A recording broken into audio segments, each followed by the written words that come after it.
Switch Sports was truly a surprise for us in 2022. I think a lot of us wanted to recapture those days of Wii Sports and Wii Sports Resort, but unfortunately Nintendo really didn't do so. I mean, the game wasn't bad, but it was just extremely lacking in content. In fact, Nintendo didn't add basic sports like golf and basketball until upwards of 2 years later. I'm not joking, basketball wasn't added until 2024. The game came out in 2022. Insane. I think the problem with Switch Sports is just how it came out and when it came out. If this was a game that actually came out as a launch title for the Nintendo Switch instead of like 1-2 Switch, this would have done a lot better, I guarantee it, because it feels like the first Wii Sports, kind of bare bones, just a couple of modes, and that's about it. Now, on paper, Switch Sports is better than Wii Sports in every single way. Yes, they may have added new abominations that aren't Mii's, but actually I didn't mind them. It allowed for cool customization and unlockable outfits, gear, and there was just tons of little side modes for each individual sport, and each sport was a pretty well done version of each one. I mean, I don't really have any complaints with any of the sports that are on the table here. But what made Wii Sports so much more loved is the fact that A, it was a pack-in game that was completely free for your brand new console, and B, it was the first time Nintendo or really any company has done something quite like this before with motion controls. It was new, fresh, and inventive, and it was something that anyone and everyone could enjoy. Whether you were a super gamer or just a casual, everyone had fun with Wii Sports. And of course, with Wii Sports Resort, Nintendo just straight up perfected their craft with the original Wii Sports in every single way.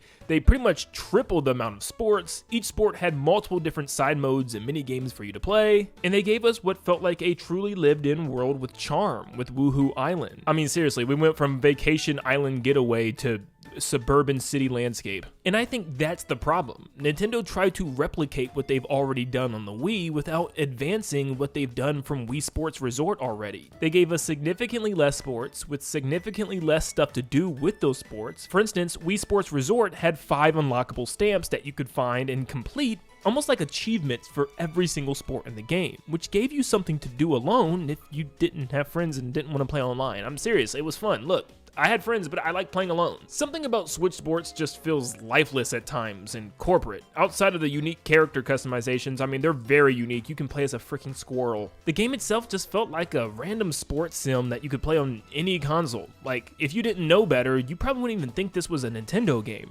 People just standing around, doing their own thing, waiting for your next turn up online. Ugh. But Switch Sports wasn't all bad. Some of the stuff they had there was really promising. I actually really enjoyed the soccer stuff. I mean, I can see a lot of people thinking this is boring because you're just running around this gigantic field, but I mean, I've had some really fun games with this mode. Even though most of the games have already been done by Nintendo, some of them really did stand out this time around. But clearly, I've been yapping for the last 3 minutes about Wii Sports and Switch Sports, but what's the whole deal behind this? What am I even talking about this for? Well, it seems like we're getting a new Switch Sports on the horizon. This information comes from Nin10doland, an extremely reliable source that pretty much dumped out Nintendo's entire 2026 lineup on us, and we pretty much know everything they're going to do up until this holiday. Amongst all the things that he's announced, one of them was a brand new Switch Sports, or something with Switch Sports. I say that because yes, I fear I must let you down a little bit here, because he claims he doesn't know what form this new Switch Sports is going to be, because it may not even be new. He states this could be a Switch 2 edition of the Switch Sports we've already known and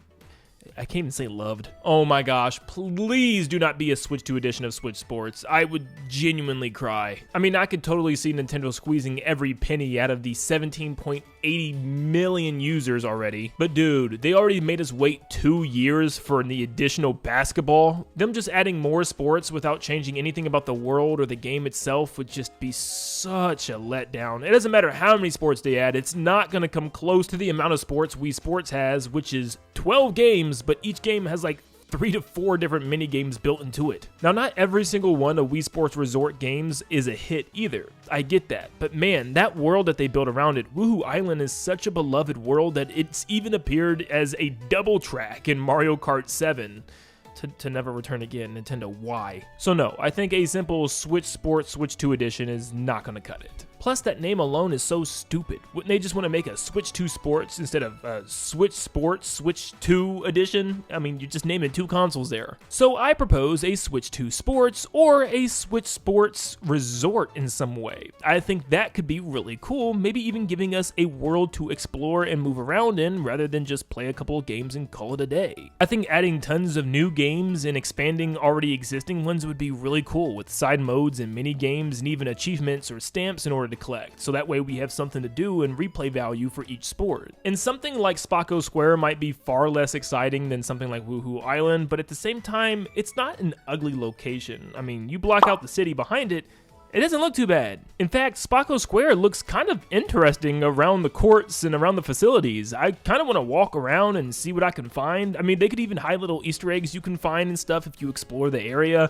Just a reason to kind of build this world up into something more than just a collection of mini games. Look, I don't know what the consensus is on this, and maybe it's just me and how I grew up with the game, but one of my favorite games of literally the entirety of the Wii install base was the airplane game from Wii Sports Resort. Just flying around the island in kind of a mini open world and collecting these little spots of interest and learning about each area was so much fun to me. There were actually games on like Wii Fit and Wii Fit Plus where you could walk around or ride your bike around the island, which I thought was so freaking cool. And apparently I wasn't the only one that thought so, because clearly Nintendo did too. Not only did they bring this world back as 2 separate racetracks in Mario Kart 7 for the 3DS, but they also brought back Pilot Wings for the 3DS and pretty much let you do all kind of crazy wacky things on the island. When you have a freely explorable world like this, there's so much that you can do with it outside of just the basic sports locations and courts that you place on it. It becomes a real life, lived in world that you want to visit each and every single day. I think that's why people are so drawn to open world games, is because it takes you out of the world that you currently live in and places you in a fake one. And especially where there's one where you don't necessarily have an objective, where you can just fly your plane around or walk around the beaches and pretty much explore the world at your own leisure and in your own way. So honestly, that's why I would really love to see a Switch 2 Resort instead of just a Switch 2 Sports. Something that actually keeps people engaged and coming back and trying to complete challenges or explore this brand new world or island that they give us. If Switch Sports was the new modern day Wii Sports equivalent, hopefully it's time for Switch Sports Resort. I'm just personally worried that Nintendo is going to choose the cheap route here. It just makes so much sense when you think about it in terms of the fact that the first game sold so well. There's already a massive install base and the game was only like $40, so all they'd have to do is drop a $20 to $30 DLC pretty much with a Switch 2 edition, and they could just add like 5 or 6 more sports and call it a day.